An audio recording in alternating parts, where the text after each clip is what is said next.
It's called Things That Make Me Anxious. It's a list poem.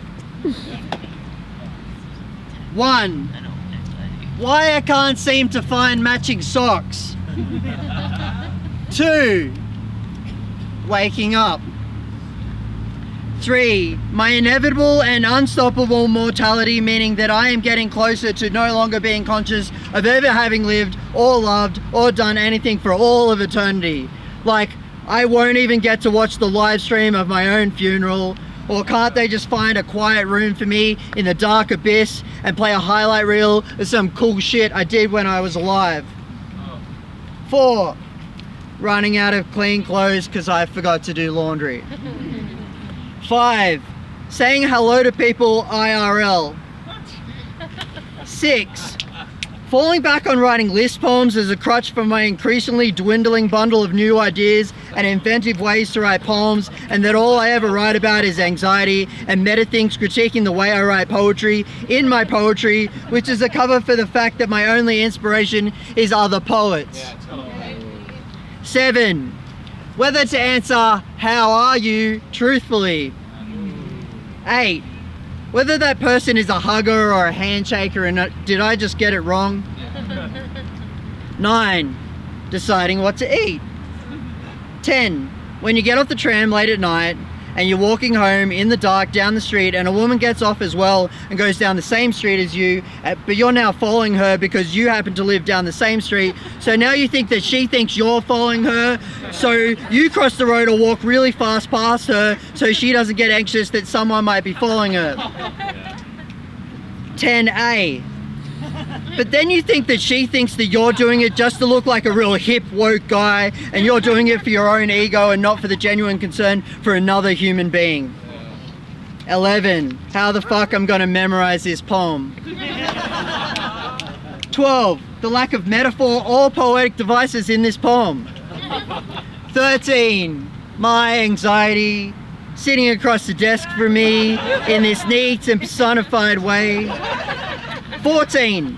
That the new societal belief that being with someone for the rest of your life is an outdated and unrealistic concept, yet the person you are with is awesome and you've been with them for ages, open bracket, humble brag, close bracket, and you want to spend the rest of your lives with them, not like marriage or anything, but like forever with your 2 cats and awkwardness.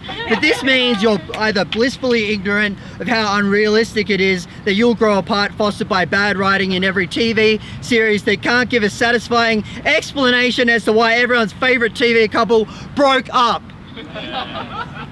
15. Watching Newcastle United playing in the 89th minute, a goal up, but knowing that a piece of flaccid celery would do a better job at defending than Mike fucking Williamson.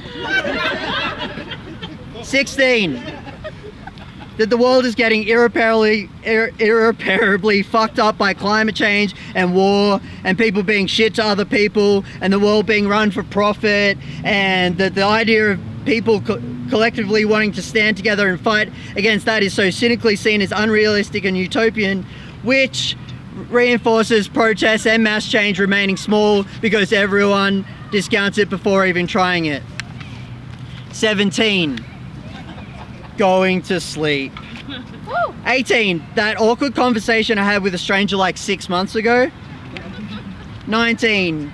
Needing more trivial examples of anxiety to counterbalance the big ones and thinking of one in the shower and then forgetting it before you get to the keyboard. 20. The constant struggle between doing the things that I love and constantly needing to balance that with, or even it conflicting with, the need to make money to survive and live and pay rent and eat. And why is it that the things I want to do with my life make little of that money? Because capitalism doesn't value creativity or things that make people happy, but it's so easy for rich people to make money off making people gamble on pokies, stock markets, or with empty houses while making people homeless. 21. That I can now see my Uber rating is 4.63, and I wonder whether I was too quiet or I shouldn't have taken so many trips when I could have walked.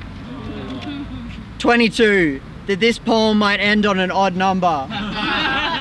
23. That this poem might be over the very crucial 5-minute limit for an open mic.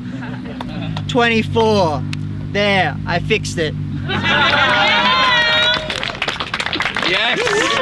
Yes. Make some noise for our next poet. Hi, I know I'm not chubby, but I'm still Mexican and beautiful.